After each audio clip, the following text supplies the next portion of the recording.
Today's third video for you is firstly Somalia, where President Abdullahi Farmajo seems to have suffered a political setback. Supreme Court ruled against Farmajo's ally today. Secondly, we have a new story from East Shewa zone of Oromia region.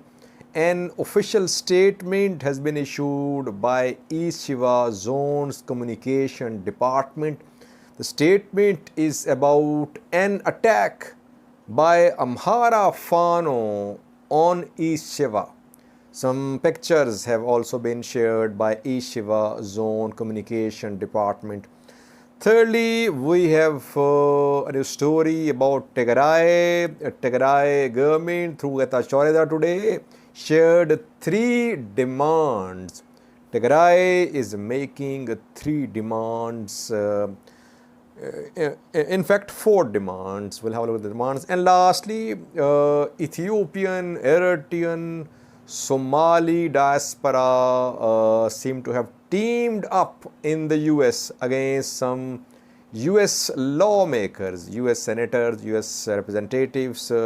We have a video clip for you showing this, that diaspora members are working in alliance against US lawmakers, US congressmen, US representatives who proposed sanctions on Ethiopian government in the past.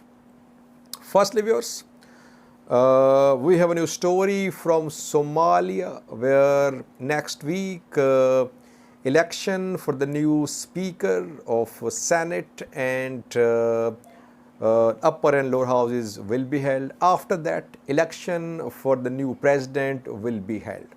Farmajo wants another term, we know. Farmajo is being challenged by opposition candidates. Now, Farmajo seems to have suffered a political setback today. Why?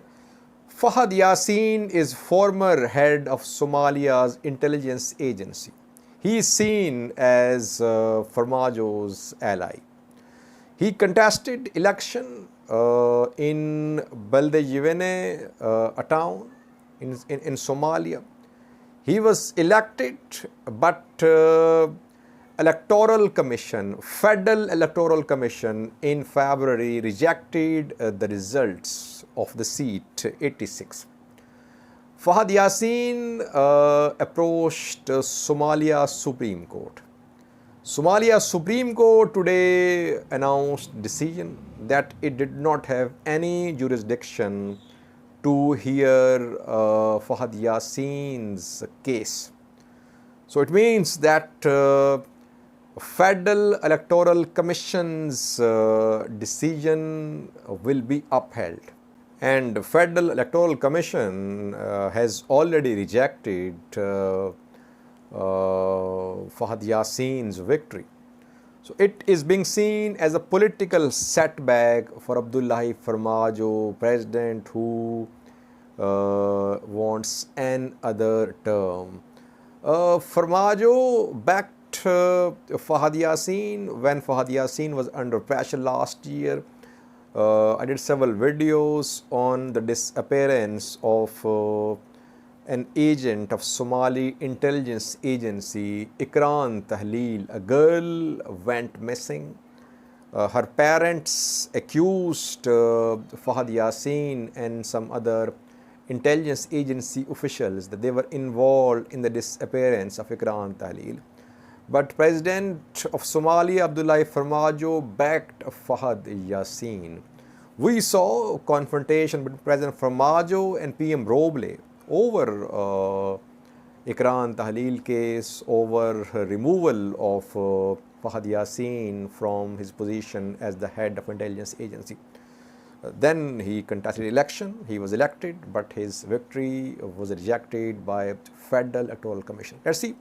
It is being seen as a blow to Farmajo's attempt for another term in office. Secondly, viewers, we have a new story from East Shewa zone of Oromia region. an official statement has been issued by East Shewa Communication Department. So it's not a claim by a news source, by an armed group, by a group. It is an official statement from East Shewa Zone Communication Department. The department says, Communication Department, that an ambulance has been attacked by Amhara Fano members. The ambulance has been destroyed. The incident happened in East Shewa zone. You can see the picture of the destroyed ambulance. The attack happened in Bosat district, Kawa Kabale. Second time we are hearing about some incident involving an ambulance. A few days ago, I shared some pictures of OLA fighters with an ambulance. That was reportedly ambulance of a district of Somali region. Now Fano is being accused of having carried out an attack on an ambulance. I think these armed groups must have some mercy on these ambulances, on patients, on hospitals, on dispensaries. These ambulances should be protected. They should not be targeted at any cost. OLA, Fano, government forces, militias must ensure that at least patients, hospitals and ambulances are not attacked. Now, this is official position of East Shewa zone. It's not a claim by any individual. So far, no response from any Fano commander or from Amhara regional government. Thirdly, viewers, Tigray government through Getachew has released a statement, a message in which 3 demands have been shared by Tigray government. And 4th recommendation as well. Tigray government says, firstly, that it is committed to a peaceful solution to the ongoing conflict. Firstly. Secondly, it says that its presence in Afar, military presence, was to neutralize a security threat. So it does not intend to hold ground permanently in Afar, and there could be more withdrawal from Afar in coming days. Here, Getachew is indirectly confirming what I reported a few hours ago. I reported about TDF's withdrawal from Arabati. He is indirectly confirming that withdrawal from more areas in Afar will happen in coming days. Now, 3 demands which have been shared by Tigray government is that firstly, Tigray government says that there must be secure corridor for delivery of aid. Means this Mekelle Samra road must be secure. It must not come under any attacks from Afar militias, from any forces. First demand. Second demand is that there must be some system put in place for unfettered delivery of aid to Tigray. It should not be just a few trucks. Rather, there must be sustained and sufficient delivery of aid to Tigray. And thirdly, Tigray government is demanding restoration of services, basic services in Tigray like telecommunication, banking, other services. And fourthly, Tigray government wants some independent international body like the UN to verify these 3 conditions. So, I think that Tigray is ready to withdraw its forces from Afar, which I have been saying, it has been my consistent position that TDF will have to withdraw, it will withdraw from Afar. Yes, it might not withdraw from Wog Himra, from North Gondar, but Tigray will gradually withdraw from Afar. Last precondition is a bit surprising for me. Why is Tigray linking resumption of services in Tigray to its withdrawal from Afar? This last precondition is a bit surprising for me. Let's see. But now we have these new 4 demands of Tigray government, that Tigray government wants sustained supplies, it wants resumption of basic services, it wants some independent body to verify all these things.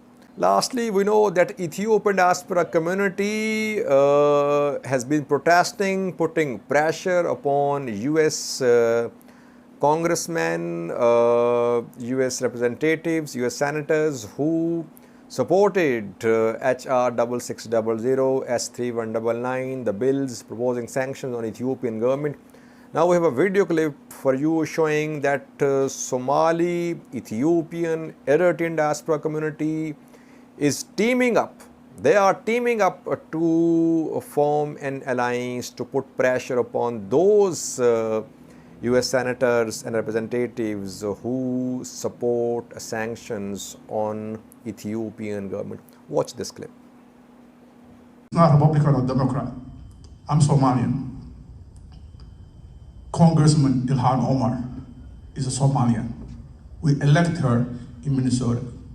I came here as a Somali American community to speak for Somali American community on this issue.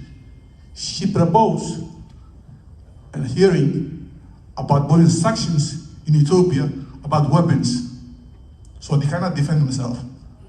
Right now, we're organizing in Minnesota to veer her out and bring somebody else in the community, because she's a lockstep with the community that support her, because she took money from lobbyists and she is against our own interest in the community, Eritrean community, Ethiopian community, Somali American community, people that put her in office.